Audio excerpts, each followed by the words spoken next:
नमस्ते साथियों। तो देखिए, आज मैं आपको कुछ किताबें बताऊंगा जिसके आधार पर मैं आपको पढ़ाने वाला हूँ।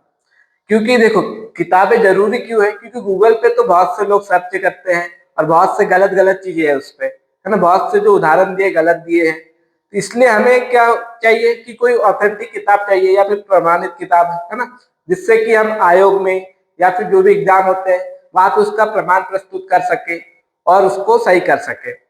और हमको वैसे भी हिंदी हमारी मातृभाषा है, तो हमको उसको सही तरीके से पढ़ते आना चाहिए।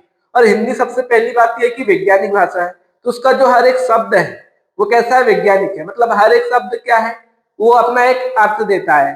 ठीक है, जैसे कि मैं आपको एक शब्द बताता हूँ, जैसे ये है कुशल। कुशल शब्द है, ठीक है, तो बना किससे है? अब कोई बोलते हैं, मतलब हम लोग बोलते हैं कि ये व्यक्ति इस काम में कुशल है, ठीक है। तो ये देखो, ये बना किससे है? यह है कुश।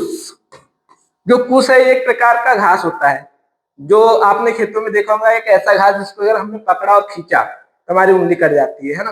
तो जो व्यक्ति पहले उसको अच्छे से काट के ला लेता था, उसके लिए क्या यूज किया गया था? कुशल शब्द।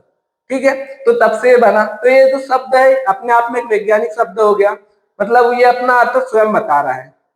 ठीक है, जैसे अगर हम बात करते हैं ये जलद, ठीक है, ये क्या है? जल, और द मतलब देने वाला, मतलब ये क्या है? बादल का हो गया, पर्यायवाची। ठीक है, वैसे ही आपको याद रखना है कि जो भी आपके पास में शब्द है उसके लिए आपके पास क्या प्रमाण है, तो शुद्ध शब्द है या फिर अशुद्ध शब्द है। तो देखिए, हमारे पास में है संस्कृत हिंदी शब्दकोश।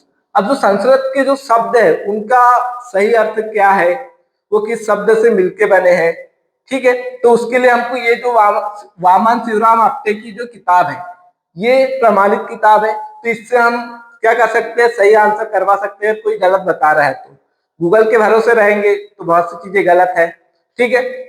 वैसे हमारे पास में है कामता प्रसाद गुरु की। ये बहुत बड़े विद्वान है हिंदी के। मतलब इन्हें तो सभी लोग जानते हैं, आप भी जानते होंगे, है ना। तो देखो, इनकी जो किताब है इसके आधार पे हम आपको बताएंगे। और हमारे पास में देखो सामान्य हिंदी है, और एक है हिंदी व्याकरण और रचना, ठीक है। और भी किताबें हैं, लेकिन हम प्रमाण प्रस्तुत करेंगे। प्रमाण के साथ में इसमें हम तर्क भी बताएंगे आपको कि तर्क कैसे दे कि ये सही है या फिर गलत है।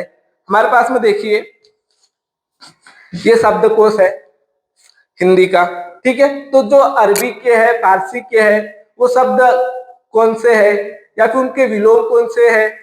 ऐसा होता है कि एक ही शब्द के दो तीन विलोम होते हैं, लेकिन उचित विलोम कौन सा है वो हमको पता है।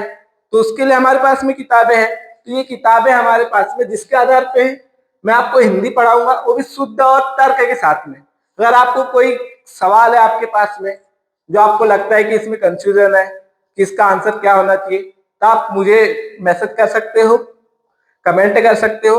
मैं आपको तर्क के साथ में और प्रमाण के साथ में उसका जवाब दे दूंगा। धन्यवाद।